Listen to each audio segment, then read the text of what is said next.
ফের স্কুলের পাঠ্য বইয়ে ফিরছে রামধনু, থাকবে না খালা পানি গোসলের মতো শব্দ। আমূল বদলে ফেলা হবে বাংলার স্কুলের পাঠ্য বইগুলোকে। রামধনুতে রাম থাকায় রংধনু করেছিল তৃণমূল। এবার নিজের মর্যাদা ফিরে পাবে রামধনু।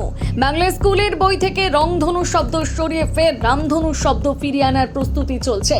শুধু তাই নয়, পাঠ্য বইয়ে ব্যবহৃত কিছু আরবি শব্দ নিয়েও পর্যালোচনা শুরু হয়েছে বলে জানা যাচ্ছে। কিন্তু হঠাৎ এই পরিবর্তন কেন?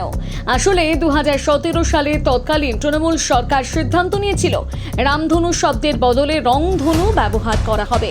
তখন যুক্তি দেওয়া হয়েছিল রাম শব্দ থাকায় তা নাকি সাম্প্রদায়িক বিতর্ক তৈরি করতে পারে, আর সেই কারণে স্কুলের বই থেকে ধীরে ধীরে সরিয়ে দেওয়া হয়েছিল রামধনু শব্দ। কিন্তু এবার রাজ্য সরকার বদলেছে। বিজেপি সরকার মনে করছে ভাষার স্বাভাবিক ও ঐতিহ্যবাহী শব্দকে জোর করে বদলানো ঠিক নয়, তাই ফের ফিরতে পারে বহুদিনের পরিচিত সেই শব্দ রামধনু। এখানেই শেষ নয়, পাঠ্য বইয়ে পানি, গোসল, সাবেকের মতন আরবি উৎসের কিছু শব্দ নিয়ে আপত্তি তুলেছে শাসক দলের একাংশ।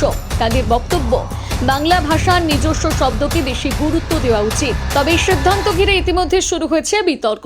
অনেকেই প্রশ্ন তুলছেন, এটা কি শুধুই ভাষার পরিবর্তন নাকি এর পেছনে রয়েছে রাজনৈতিক ও সাংস্কৃতিক বার্তা? একাংশ বলছে বাংলা ভাষার ঐতিহ্য ফিরিয়ে আনা হচ্ছে, অন্যদিকে বিরোধীদের দাবি শিক্ষা ব্যবস্থাকে রাজনৈতিক রং দেওয়া হচ্ছে। এখন সবচেয়ে বড় প্রশ্ন, নতুন শিক্ষাবর্ষ থেকেই কি বদলে যাবে পাঠ্য বই? ছাত্রছাত্রীরা কি আবার রামধনু শব্দ পড়বে? আর সত্যি কি পাঠ্য বই থেকে কমে যাবে আরবি শব্দের ব্যবহার? যদিও সরকারিভাবে এখনো পূর্ণাঙ্গ নির্দেশিকা প্রকাশ হয়নি, তবে প্রশাসনিক মহলে জোর আলোচনা শুরু হয়ে গিয়েছে বলে খবর।